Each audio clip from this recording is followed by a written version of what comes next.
Je pense sans cesse à toi. Hello there, and welcome to The Four Top. It's a roundtable discussion of today's hot-button topics in food and beverage. I'm your host, Catherine Cole. In episode 26, we will discuss what makes or breaks a restaurant review, the new food journalism, and reservations about reservations. Here in the studios of OPB, I'm joined by Roger Porter, a professor of English at Reed College and the editor of Eating Words, a Norton anthology of food writing. Welcome, Roger. Thanks very much, Catherine. Good to be here.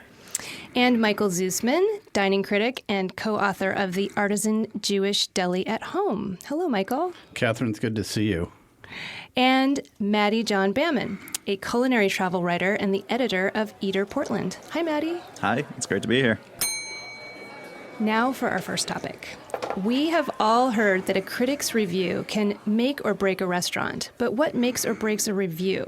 And why is it that only the scathing reviews seem to garner national attention? Roger Porter, you have been reviewing restaurants for decades, so I'm curious what your perspective is on this. What makes a great review, and is that a different set of criteria from what makes a review go viral? Well, not necessarily, Catherine. I mean, I think a great review is a matter of great writing. I mean, it sounds like a very obvious thing to say, but there are lots of reviews that are not well written. For me, a great review is, in effect, an essay. And it's an essay that combines imagination, knowledge, experience, and perhaps some wit. I just want to give you an example of what I think is one of the best reviews ever written. It's by Ruth Reichel, who was the restaurant reviewer for the New York Times for many years. She reviewed a restaurant called Cirque 2000 in New York, which was a famous, rather elegant restaurant. She went something like 11 times, and she went all of the times except for one, dressed in various costumes. Usually a frumpy person, someone who was not sophisticated, and she was almost always treated terribly. She was put by the kitchen doors. The wine list was whisked out of her hands. She was just treated in a kind of surly fashion. That always happens to me, Roger. It happens to all of us, I guess. She went one time totally opposed to how she would normally appear at a restaurant. She gave her name. And she wanted to see what would happen, how it would be different. And she was told by the maître d' that the King of Spain is waiting in the bar, but your table is ready, Miss Reichel. Ugh. She wrote a double review, 2 parallel columns, one giving her experience as the frumpy woman and the other giving her experience as the celebrity reviewer. And they were completely antithetical pieces. And it was extraordinary. She won a James Beard Award largely on the basis of that review. It was witty, it was clever, it was smart, and it took the restaurant down. Now, I'm not saying that I think a great review has to be negative. Let me give you an example of just a statement or two from other kinds of reviews that I think are really wonderful. I read a review of a Japanese restaurant that was focusing on how light the food was. And the reviewer quoted a French critic named Roland Barthes who had written a book on Japan. And he made the statement that Western eating with a knife tends to gouge, rip, tear, slash at the food, whereas Asian dining, Japanese particularly, uses chopsticks. And he said it's using a chopstick well is like a mother animal lifting its young gently up by the scruff of the neck. And it was a wonderful metaphor. It gave you a sense of just how light and delicate Japanese eating and cooking can be. So I think restaurant reviews can be just as wonderful when they're positive as when they're negative. But I have to say, evil is more interesting than good. And so negative reviews, I think, can be sometimes more interesting than the positives. Roger, you know, we've been out a bunch of times. I got a question for you, though. Sure. And this is something that drives me nuts, is the review that focuses so much on style, almost to the exclusion of the food. I mean, what's our first job when we're writing about food? I mean, I love good writing. Don't get me wrong. I really enjoy a Pete Wells review because it's short. I mean, his sentences are short, compact, succinct. His descriptions are excellent without going into too many metaphors and similes, which frankly drive me nuts. And this is Pete Wells from the New York Times. Yeah. He's and I know we've talked about it because you love Sam Sifton, who is not my favorite. I couldn't read his. I couldn't. No, read I like his writing. Wells enormously. Yeah. But anyway, what do you think? I mean, I try to really focus largely on the food style. Sure, I try to be a good writer, but what do you think the balance is? Well, it's a tricky balance, Mike. I think I'm not trying to say that style should trump knowledge or descriptive power, but descriptive power is often a matter of style.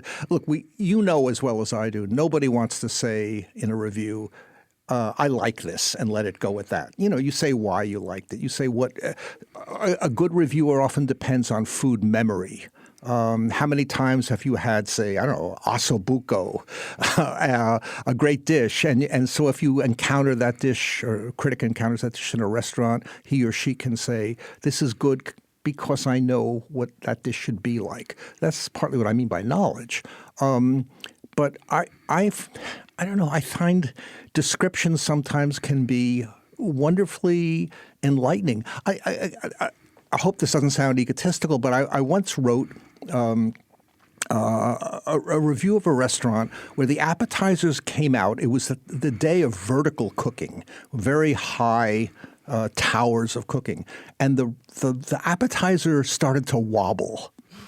And the waiter said, "Excuse me, I'll be right back." He came back with it, and it was like flying buttresses had propped it up. And I said, this is the only dish in Portland that needs a seismic upgrade. And I thought that, if I do say so myself, I thought that captured something. I mean, whether that's style. And then I went on to describe the dish. That was truly constructive criticism. Yeah. Touche. Wait, so Roger, I want to back up to what you were saying about the Ruth Reichel review of Le Cirque 2000, because it seems like the reviews that really get a lot of attention, that go viral, are the snarky ones. And the interesting thing I realized when you were recounting that review, and I remember that review, was that she was being a little snarky, she was being negative, but at the same time, the message was we all need to be humanitarians and be kind to other people no matter what their appearance is. So overall, it was a really positive message. Speaking of constructive, it sounds to me like that was a very constructive review. But there are so many reviews that are just plain old snarky. I bet Mattie is familiar with many of them. Do you have any favorites, Mattie? Absolutely. And you actually sent along that review in Vanity Fair that I believe it was Trump Grill. Yes. Yeah. And the reviewer does a great job of Tina Nguyen, I think, was the reviewer. Thank you. Yeah, that was snark. That was pure snark. And the reason that went viral, I think, is because it wasn't just about food anymore. It was something that everybody had opinions on. Well, it was Trump's. It was Trump Grill. Exactly. I mean, it wouldn't have gotten the same audience or the same response if it had been, I don't know, well, maybe a Mitch McConnell Grill. Totally. Yeah, it's like you have to transcend the topic that you're talking about to go viral. You have to find people that have strong opinions on both sides, and she was talking politics as much as she was reviewing a grill, perhaps. Yeah, but Pete Wells' Guy Fieri review, also in the New York Times, when he was, I can't remember what the name of the place was, but Guy Fieri had this place in Times Square that Wells just took down. I mean, it was awful, Mattie. I think that was Guy's American Kitchen and Bar. Yeah, which I would not darken their door personally. But, so there, how's that beyond the food? I mean, Guy's a food guy, so to speak. Right. Yeah. Well, I think you're working with celebrity power at that point, which is another great direction. By the way, both of you guys, there was a lot of style in that review. The entire review is questions. Every single sentence you in mean a the Guy Fieri three-page review? in the Guy Fieri. Close enough. Right. Every single sentence was a question, like, did you ever taste such and such in your own restaurant? Did you this, that? So, I mean, it was very clever. I want to say one other thing about positive review. Well, it's something that I think makes a lot of sense for me. Something I used to do myself when I reviewed was if this doesn't sound too pretentious, I thought of myself as a bit of a kind of low-key anthropologist. I tried to say something about the nature of the cuisine, the origins of it, what dictates a particular cuisine.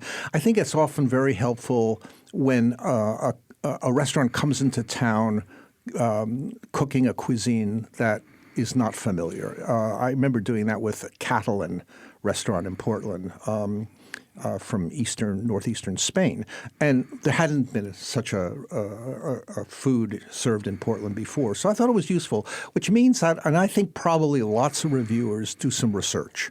I know I read cookbooks assiduously. I try to stay abreast of what's going on in a cuisine as well as in the culture itself. Roger, I was just thinking, I was really glad you brought up that Ruth Reichel review because that's one of my favorites of all time. Yeah.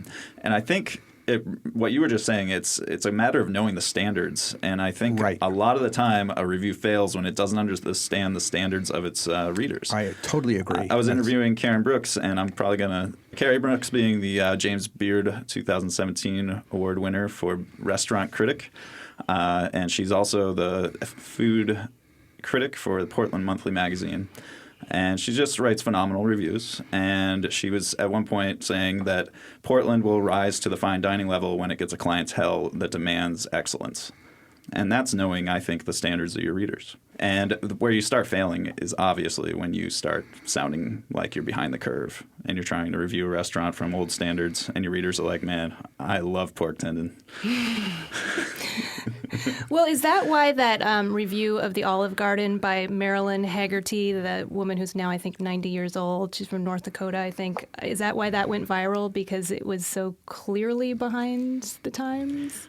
Maybe. I haven't read that, unfortunately, but I would say that it nails that thing where half your readers hate something and the other half are like, I like this, and they both want to know what's being said about it. I think it raises an interesting question about the relation of the review to the kind of restaurant it is. You get good reviews of bad restaurants and good restaurants, and vice versa.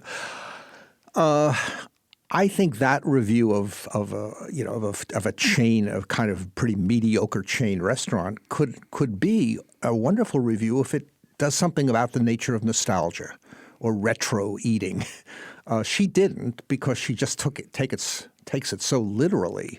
And I don't you don't have any sense, as you said, Matt, about standards. You didn't have any sense that woman had standards. She just liked it. I mean, it was very personal and subjective, but it wasn't as if she put it in a context that broadened the reader's understanding of where the Olive Garden fits into contemporary American cuisine. Let me just add this, and maybe I don't know whether it's true with you. The easiest reviews I've written are the really horrible ones and the really good ones. If I really love a place, everything just falls in. It's easy to write. If I really hate a place, it's really easy. It's those ones, which are most, that dwell somewhere in the middle that I struggle with the most. That's right. I think that's true. And as a reader, I feel like I only read the very positive or the very negative reviews. Well, it's fun. I mean, it's fun. You can empathize. It's like, wow. Or you really want to go to that great place, or you just want to tell your friends about how so-and-so tore apart, fill in the blank restaurant. Guys, what was it again? I forgot already. Guy's American Kitchen and Bar. Yes. I'm glad you remember. Anyway, so that's where I come from when I do it, and I don't know. I enjoy the craft of it. I do think having the background. I mean, so much what I see of bad reviews are people who think that because I have a mouth and I eat and I also have a keyboard and a computer, therefore I can review restaurants. And man, it's just not true. Right. That's right, Mike, because we all eat. And I have to say, I think there's a certain expertise. I don't want to make it sound too pompous, but a certain knowledge and experience with eating widely is important. All right, I think we need to move on to our next topic, Food media seems to have split into two camps. On the one hand, we have precious contemplative journals printed on thick paper. On the other, we have information-packed websites full of late-breaking news. Mattie John Bamman, you are an editor at Eater, so I'll bet you have some insider perspective on this. How is the shape of food journalism shifting these days? So it's probably the most interesting question I can think of, almost. Food journalism and the publishing industry in general are changing so fast that to say anything in general about them right now is kind of ridiculous. A few things have come to the front. For instance, I think that when you're talking about the quality of the writing in particular, I don't think there's much of a difference. I think that when you look online, there are a lot of long-form articles. It's becoming more popular and more prevalent. And also a lot of the great imprint publications are producing their content online now too. So the question of print and online is kind of a question of just form of the medium a little bit now, because the writing, I think, is very similar. But something that's really developed is the love of short, less serious content. There are websites now that are focusing almost on what you would say back in the day is just front-of-the-book content. You know, these short 150-word introductions, little snippet about a hot cocktail somewhere. And those articles are getting traction like crazy. And people are reading them. People love them. So now, publisher perspective, you found that people really want the short content. And so you need more writers. And I really think there's a ton of writing going on right now. Probably more. I think more people are writing about food now than ever before and getting paid possibly less than ever before. Mattie, I wonder, let me just jump in here for a second. I wonder if some of the demise of print restaurant criticism or food writing is partly economic. That is, there's less money that newspapers and even magazines have to support that. And so a lot of places which used to have very serious food criticism don't anymore. So that the movement is towards online, which tends to be free or cheap. Do you think that that's driving some of this? It's not a matter of quality, but just a matter of quantity. Absolutely. I mean, I was looking at a ton of stats about the publishing industry in the last 10 years, and it seems like the same old thing is always true. People like to read, and people want to pay as little as possible. So you can't argue with the fact that online publishing is faster and cheaper. And most people appreciate the cheapness. Ebooks, they kind of are going up and down, but they're rising in popularity. They're for a number of reasons. So, Mattie, the 150-word thing, though, do you think that's in part a function of people having shorter attention spans now? People just neither have the time nor the inclination to read long form? I think that's a great question. I was actually going to open that up to the room because I think people still love long form. I mean, online publications are doing long form, well-researched, well-written, well-edited articles, and people are reading them. My hopeful side of me is that maybe more people are reading, period. And those shorter articles are kind of getting people's attention for the first time. Like appetizers. Exactly. I don't know. Or I mean, cats. I don't know either. I mean, my sense is, particularly when I open a magazine, I was thinking of travel magazines and food magazines alike because I tend to at least glance through them both, and it's like reading a goddamn comic book. I mean, 50 words here and in one font and 35 words there in another font and 3 different colors. It drives me nuts. Yep. So I don't know. I'd like, you know.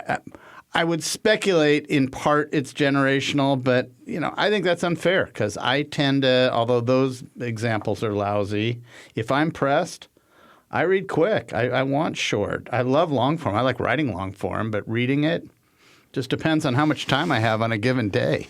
Right. I have a question for you, Mattie, because I think of Eater when I think, well, actually short form and long form, but what I love about Eater is I can get the latest restaurant news now. I don't have to wait for the magazine to come to my door 2 months later. And my specific question for you is how many times a day, I'm going to say day, do you have to post? I usually publish 3 to 5 articles a day. Wow. Yeah. I think that's so impressive. Roger, you were going to say, I don't know what you're going to say, but I think I sent Mattie a note about something else the other day and said, man, you are a content machine. And it seems to be what being a local editor, at least of Eater, requires. I mean, do they require you to have a certain number of posts? I bet they do. It's not like signed into the contract or anything, but it's just a best practice. If I want to keep growing the site, that's a good number is 3 to 5. And I write 90% of the content on the website. So that is me writing stuff that fast. I think there's a new angle of the craft of writing in the internet age, which is really knowing how to hit an angle for an article that tons of people are interested in and knowing how to transform that into an article in 30 minutes. And get thousands of hits. And you got it. Yeah, no, you're getting an enormous amount of response from that, and I think that's wonderful. Can you say a little more about the kind of articles you're writing? You're not necessarily talking about restaurant reviews. You're talking about food news, but what kind of food news? Very specifically not restaurant reviews. Yeah. Eater Portland does not review restaurants. Right. Eater has a national food critic, Bill Addison. They have 2 food critics in New York. They just got a new food critic in San Francisco, and they have food critics in L.A. So they are entering that long-form, massive amounts of eating, massive amounts of research, reviewing food criticism, restaurant reviews rather. But me, what I do is I'm basically if you took the food section out of a magazine, newspaper, and took away the reviews, that's what I am. I am like hard facts. This place open, this place closed, this is what they're serving.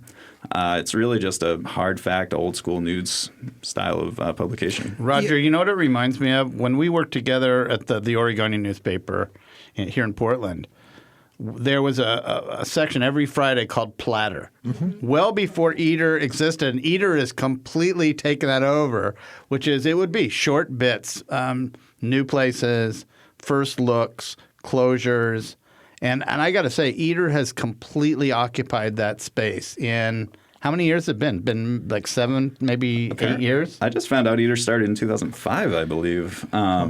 So it's been longer than I realized. You know, Michael, you bring up a good point, which is I think those of us who come from newspapers and old form journalism do have a certain respect, well, definite respect for Eater because it's kind of just the new version of what we were doing. Whereas some of these other sites, Mattie was alluding to this earlier, the content to me is just kind of bizarre. It's like there's a site called Extra Crispy from Time Inc. and it's just breakfast news. And I'm kind of, I mean, at what point are you... Criticism. At what point do you get to breakfast news saturation or Vice Munchies? I was looking at Vice Munchies and the content was like how to make your own chicken nuggets at home. And it's like, that's not even useful. Or the Vice Munchies podcast I was listening to, and it was the story of someone, you know, they have this whole gonzo journalist attitude at Vice. This journalist had gone and hiked up in the Himalayas to this Nepalese tribe that harvests a honey that's a hallucinogen. And I was just kind of thinking, well, where do I sign up? Yeah, well, you know, Catherine, I have to say, it's just like, how does this relate to food journalism? I mean, how to make your own munchies. It reminds me, there was once a wonderful parody magazine of Martha Stewart Living called "Is Martha Stewart Living?" And one of the articles was how to make your own condoms and how to make your own rail driveway gravel. But I wanted to say something that I think is really important. Mike, I think you're right that Eater has taken over what the Oregonian used to do, but they've taken it over in spades. I mean, the Oregonian, when we were there, was doing that once a week. Mattie is doing it every day. And I think that really shows how much the food world has permeated into people's consciousness. I mean, I'm not sure we could have supported that 15, 20 years ago. Wouldn't have been that many restaurants, wouldn't have been that much knowledge, wouldn't have been that much inquiry about the things that Mattie is writing about. So it really shows how the food and people's consciousness has just expanded. It's totally true. And I think you can make that case that chefs are rock stars. I don't even think you need to make the case. I don't love that idea, but yeah, you're right. You're right. The new rock stars. I mean, music just MTV kind of fell off, and I feel like food slowly came back. Yeah, I have a problem with celebrity everything. We're too much interested in that. Yeah. And we have a president who is celebrity driven. And Now, Roger. Now. Let's not talk about 45s. No. Let's review the president. We can review his restaurant. With so many booking apps and web services making reservations easier than ever, a few holdout restaurants continue to refuse reservations. Michael Zusman, I have a feeling you have spent a good share of time in line to dine at no-res restaurants. So what are your thoughts on the no reservations trend? I hate it. I don't think it's so much a trend. I think it's a practice that's evolved.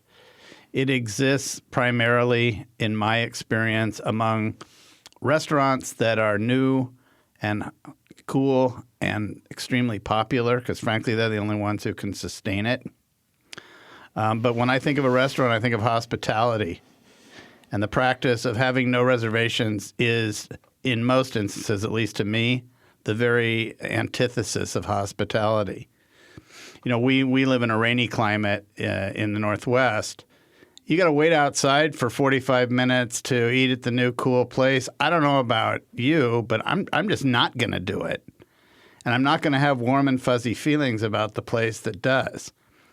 I think it's completely inconsiderate of the elderly, the disabled, people who may be out for a special occasion who are driving a distance. And, you know, frankly, large parties, too. I had an experience. I was telling you about it, Catherine, before we did this broadcast of a new, cool place. It's really good. I love the food, and I've gone there a couple of times. But I was going with a party of 6. It was on a weekday, and the response I got from the operator when I said, hey, can you make an exception? We have a large party. It was, well, we just think it's more fair to do it this way. And we ended up having a little bit of an email dialogue. And I said, well, it's fair if you're underemployed or don't have to work all day and you're not coming and you don't mind standing around. This is when, the crack in the Northwest weather it's nice, so it's not raining all over you. And I just thought it was completely unfair. As it turned out, 2 of the people were retired, and they ended up waiting for the 1 hour it took to get our party of 6 to the front of the line. But I'm really bothered by it. I think the only exceptions are fast food and fast casual. I'll give them a pass. But I think it's poor long-range thinking, too. You're not always going to be at the top of the heap. And when you are just another one, when the worm turns and you're just another one of the nicer restaurants in town, I think it's a decision you'll end up regretting in a lot of cases. I agree totally with you, Mike. I wanted to ask you a question. There are some restaurants, I can't remember, I don't think there's any such place in Portland, but there are restaurants that will occasionally take a credit card.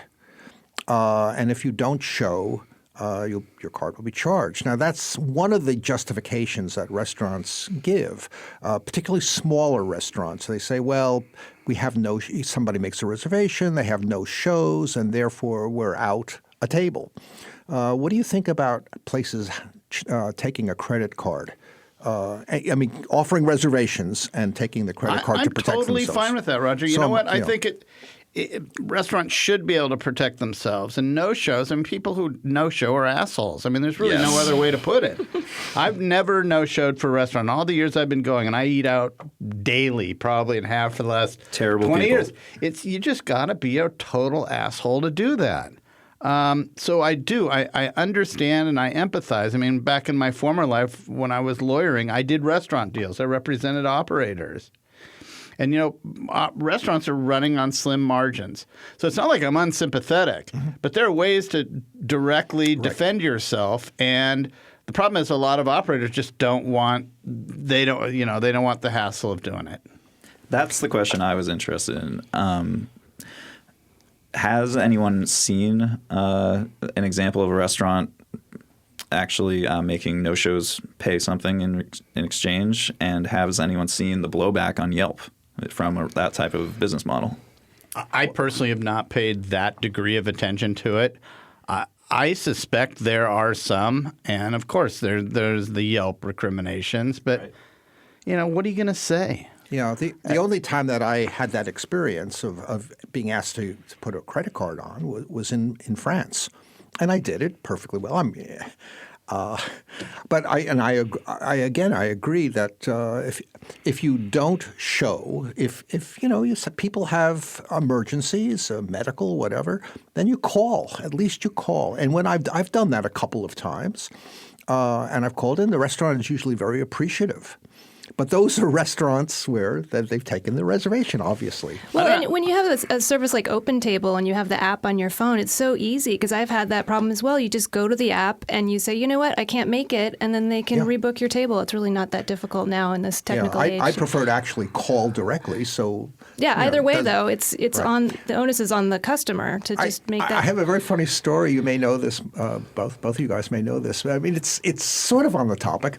There was a restaurant called Indigeny in Portland. It was a wonderful restaurant. Matty's shaking his head because he's too young. He's too young. That's right. Hey, I'm old. I'm 35. It was a relatively small restaurant, and it was extremely popular in its day, which was in the 70s. And they took reservations, and famously, they would be booked up for 6 months. I mean, it was extraordinary.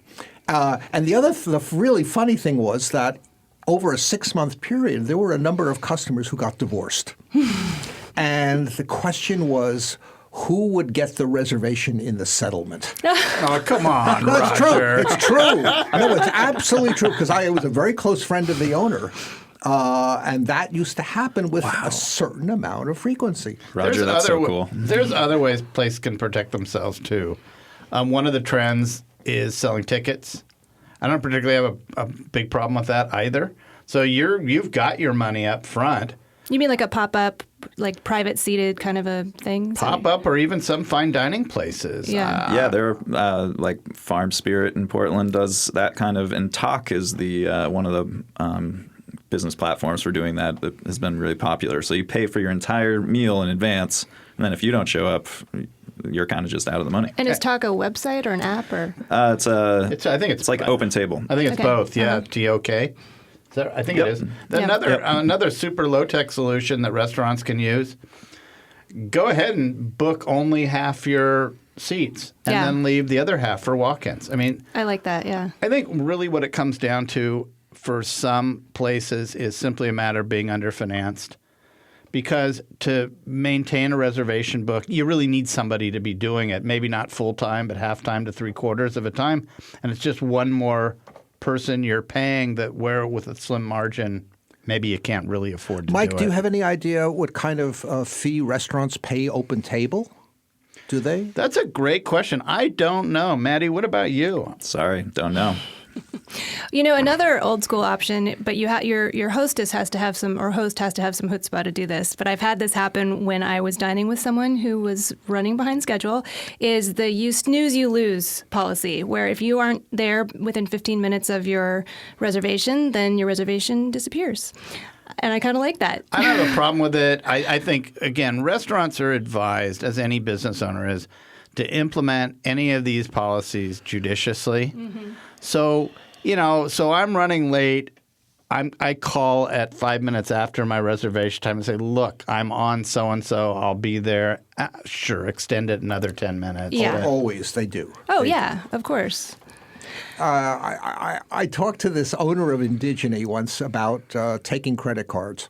And he said, I wonder what you guys think about this. He said, people don't want to do that because they identify food with mothering.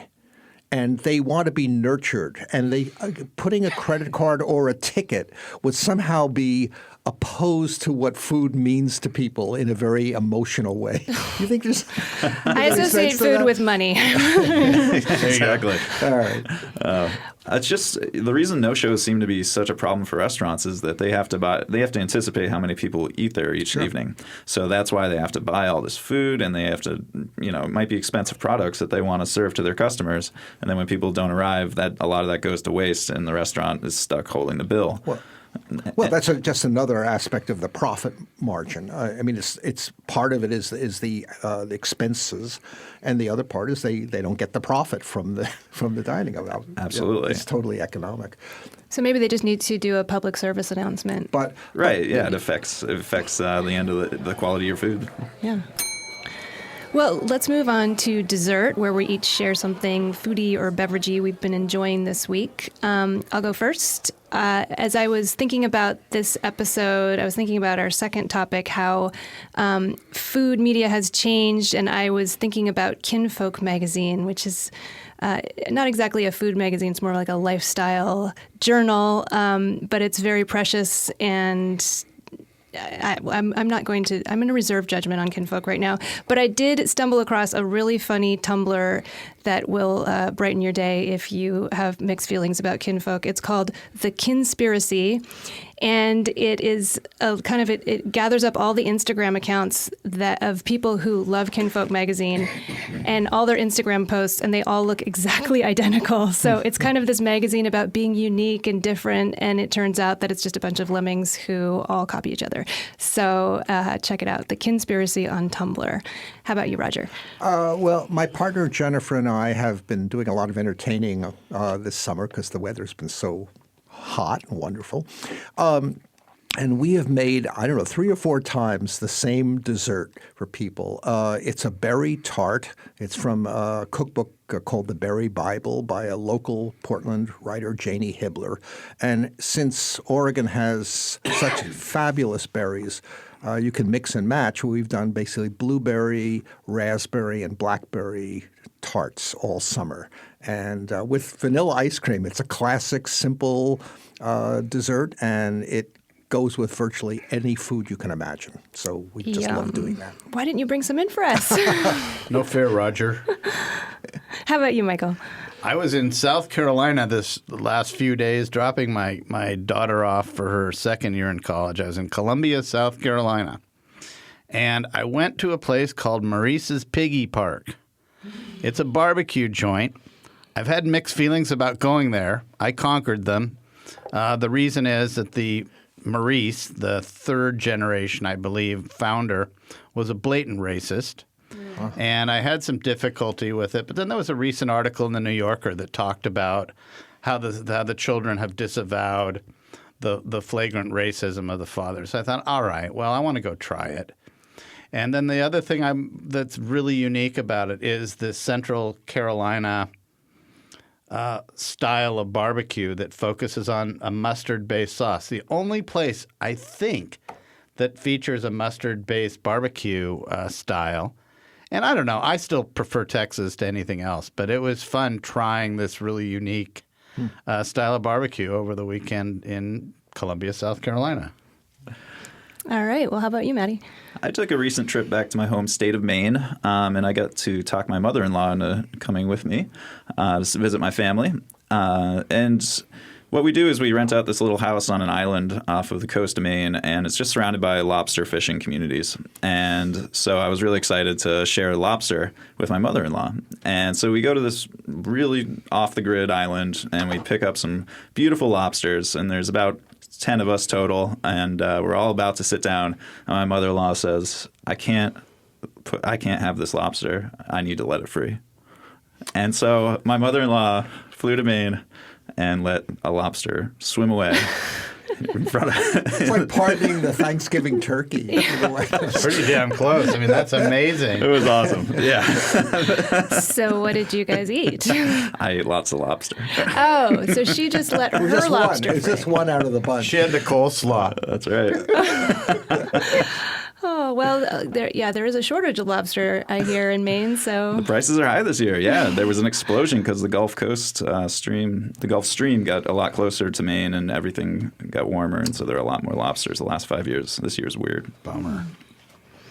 Well, with that, I just want to thank you all for being here, panelists. Mattie John Bamman, you might need to talk to Michael after we're done taping here because you are a certified barbecue judge, aren't you? That's right. I've got a Kansas City Barbecue Society certified.